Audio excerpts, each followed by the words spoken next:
नमस्कार दोस्तों, clarity of life channel में आप सभी का स्वागत है। क्या आप जानते हो कि सिर्फ 1 लाख रुपए से 100 करोड़ रुपए बनाए जा सकते हैं? सुनने में असंभव लगता है, बट स्टॉक मार्केट में दीर्घकालीन इन्वेस्टमेंट के साथ ये संभव है। आज इस वीडियो के माध्यम से हम बात करेंगे मोतीलाल ओसवाल एएमसी के चेयरमैन रामदेव अग्रवाल जी के 4 प्रिंसिपल्स पर, जो कि स्टॉक मार्केट में इन्वेस्टमेंट के लिए जानना बेहद ज़रूरी है। वीडियो को लाइक, शेयर एंड चैनल को सब्सक्राइब करना न भूलें। एंड आप सभी से रिक्वेस्ट है कि आप अपनी घर में, परिवार में महिलाओं को ये वीडियो ज़रूर शेयर करें, क्योंकि नारी को लक्ष्मी का स्वरूप माना गया है। नारी को अपने स्वरूप यानी लक्ष्मी, पैसे की नॉलेज होना बेहद ज़रूरी है। एक अच्छा माइंडसेट होना बहुत ज़रूरी है। इसीलिए आप सभी से रिक्वेस्ट है कि आपके परिवार में जितनी भी महिलाएं हैं उन्हें ये वीडियो ज़रूर शेयर करें। तो चलो स्टार्ट करते हैं हमारा आज का video. First principle, choose good and clean stocks. अब ये तो सभी चाहते हैं, बट इस चीज़ का कैसे पता लगाया जाए कि किस कंपनी के स्टॉक्स खरीदे जाएं जिससे अधिक रिटर्न मिले और 20-30 साल तक वो कंपनी अच्छा प्रदर्शन करे। इसके लिए आपको आपके आसपास दुनिया की सोसाइटी की डिमांड को समझना होगा कि वहाँ पर किस प्रोडक्ट की अधिक डिमांड है एंड किस कंपनी का प्रोडक्ट अधिक डिमांड में रहता है।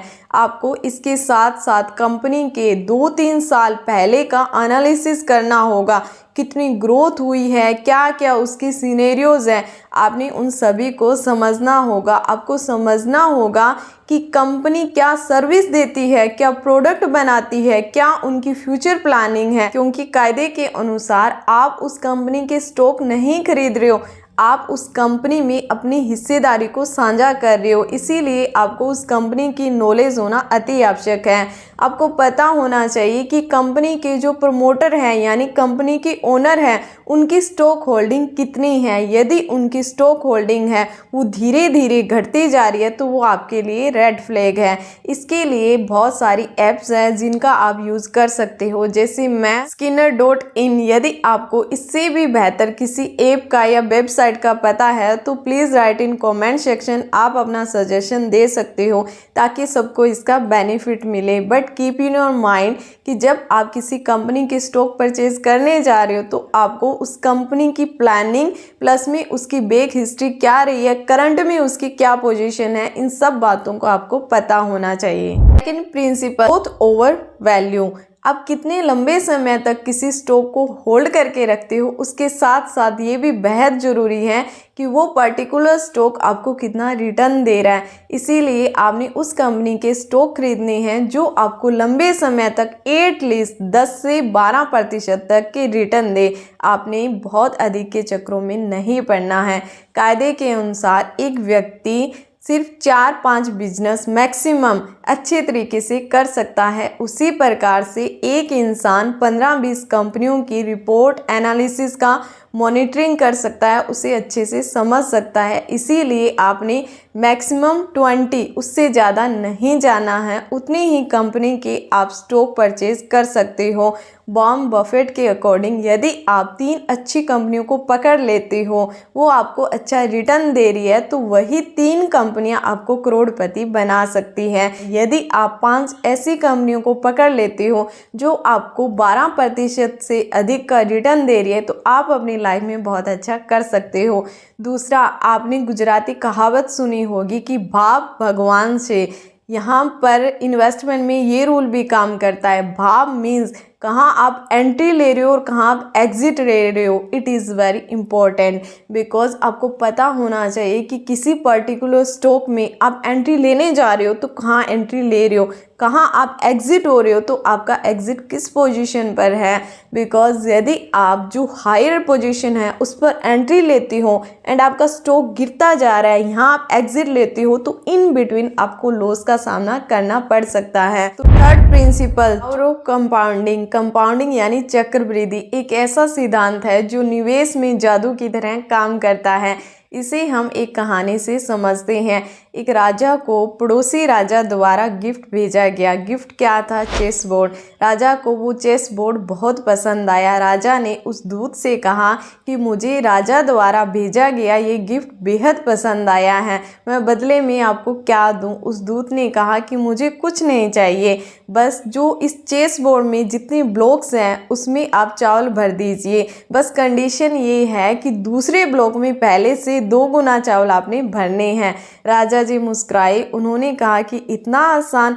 उन्होंने अपनी दरबारी से कहा कि एक थाली में चावल लेकर आओ। दरबारी ने डिब्बों में चावल भरने स्टार्ट किए। उन्होंने पहले ब्लॉक में पहले डिब्बे में 1, दूसरे में चावल के 2 दाने, फिर तीसरे में उसका 2 गुना 4, चौथे में उसका 2 गुना 8, उसका 2 गुना 16, उसका 2 गुना 32। इसी प्रकार से पहली पंक्ति को कंप्लीट किया।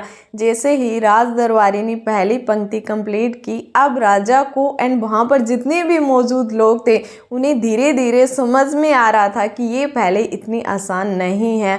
उन्होंने वहाँ के ग्रेट मैथमेटिशियन प्रसिद्ध गणितज्ञ को बुलाया एंड उस सारी कंडीशन को समझाया। तब वहाँ के गणितज्ञ ने उन्हें बताया कि आज की डेट में हमारे पास इतना अनाज नहीं है कि हम इस पंक्ति को कंप्लीट कर पाएँ। अब राजा जी को समझ में आ गया था एंड आप सभी को समझ में आ गया होगा कि पावर ऑफ कंपाउंडिंग क्या होती है। यदि आप स्टॉक मार्केट में 1 लाख रुपया इन्वेस्टमेंट करते हो और उसके ऊपर आपको सालाना 20% का रिटर्न मिल रहा है, तो लगभग 50 साल में आपका पैसा 1 लाख से 100 करोड़ रुपए बन जाएगा। ये किससे पॉसिबल हुआ है? ये पावर ऑफ कंपाउंडिंग यानी चक्रवृद्धि के जादू से पॉसिबल है, संभव है। यदि आप इस टारगेट को पहले कंप्लीट करना चाहते हो, यानी 50 साल की बजाय आप 1 लाख रुपए से 100 करोड़ रुपए 40 साल में बनाना चाहते हो, तो आपको क्या करना होगा? आपको इनिशियल आपकी इन्वेस्टमेंट है 1 लाख, इसके बाद में आपने हर महीने 5-5 हज़ार रुपये ऐड करने हैं। बस ध्यान में रहे कि आपको सालाना उसके ऊपर 20% रिटर्न आता रहे। आप 40-42 साल में उस टारगेट को अचीव कर लोगे। तो इसीलिए सबसे पहले इन्वेस्टमेंट में आपने कंपाउंडिंग को समझना है एंड कंपाउंडिंग को बनाए रखना है। Second principle, start early and stay invested. आप जितनी कम उम्र में जितना जल्दी निवेश करना स्टार्ट करते हैं, आपको उतना ही प्रॉफिट मिलेगा, उतनी ही आपकी वेल्थ में बढ़ोतरी होगी। इसे हम Jim Simons and Warren Buffett के एग्जाम्पल के साथ समझते हैं। जिम साइमंस जो कि एक फेमस मैथमेटिशियन है, वह रोनासा टेक्नोलॉजी के संस्थापक है। उन्होंने वॉरेन बफेट से लगभग 3 गुना अधिक प्रॉफिट कमाया, बट आज वॉरेन बफेट की वेल्थ उनसे कई गुना अधिक है। कारण क्या है? मुख्य रीज़न ये है कि वॉरेन बफेट ने अर्ली एज यानी अपनी टीन एज में निवेश करना स्टार्ट किया। उन्होंने कंपाउंडिंग को बनाए रखा एंड अपनी वेल्थ को इंक्रीज किया। यही उनका मुख्य कारण है जो आज वो टॉप लेवल पर है। उनके पीछे का जो राज है वो कंपाउंडिंग एंड अर्ली एज में स्टार्ट करना है। तो आपने एटलीस्ट 20 की एज में स्टार्ट करना है। अब कुछ लोग कहेंगे कि 20 की एज में कैसे इन्वेस्टमेंट करें, तो आप अपनी पॉकेट मनी में से कुछ पैसा बचत कर सकते हो, या दूसरा जो भी आपके पास खाली समय होता है उसका आप सदुपयोग करके उस टाइम का यूज़ करके यूटिलाइज करके कुछ अर्निंग कर सकते हो एंड अपनी उस अर्निंग को आप इन्वेस्टमेंट कर सकते हो। जब आपके पास परमानेंट सोर्स ऑफ इनकम आ जाए, उसके बाद आप उसी में फर्दर इन्वेस्टमेंट करना स्टार्ट कर दो एंड अपनी वेल्थ को अच्छे मुकाम पर प्राप्त करो। तो आपने एटलीस्ट 20 की एज में इन्वेस्टमेंट करना स्टार्ट करना है। कई बार क्या होता है कि हमारा एटमॉस्फेयर ऐसा होता है कि हमें इन चीज़ों की कोई नॉलेज नहीं देता, हमें इसकी नॉलेज नहीं होती, तो हम इस चीज़ में पीछे रह जाते हैं। बट आपने ये गलती नहीं करनी है। आप किसी भी इस फील्ड से जुड़े हुए व्यक्ति के साथ एसोसिएटेड हो सकते हो, उससे नॉलेज गेदर कर सकते हो एंड अपनी इन्वेस्टमेंट को स्टार्ट कर सकते हो। ये सब बातें इमीडिएटली नहीं आती, इन सब का ज्ञान आपको लर्निंग के साथ प्लस एक्सपीरियंस के साथ होता है। बट धीरे धीरे यदि आप लर्निंग करते हो तो आप इस चीज़ को ग्रैब कर बढ़ सकते हो, आप स्टॉक मार्केट में अच्छा खासा पैसा बना सकते हो। इसके लिए सबसे पहले खुद लर्निंग पर ध्यान दो, खुद जो नॉलेज की कंपाउंडिंग है उस पर आप फोकस बनाए रखें। यदि आपको वीडियो पसंद आई है तो वीडियो को लाइक करें, शेयर करें एंड चैनल को सब्सक्राइब करें। धन्यवाद।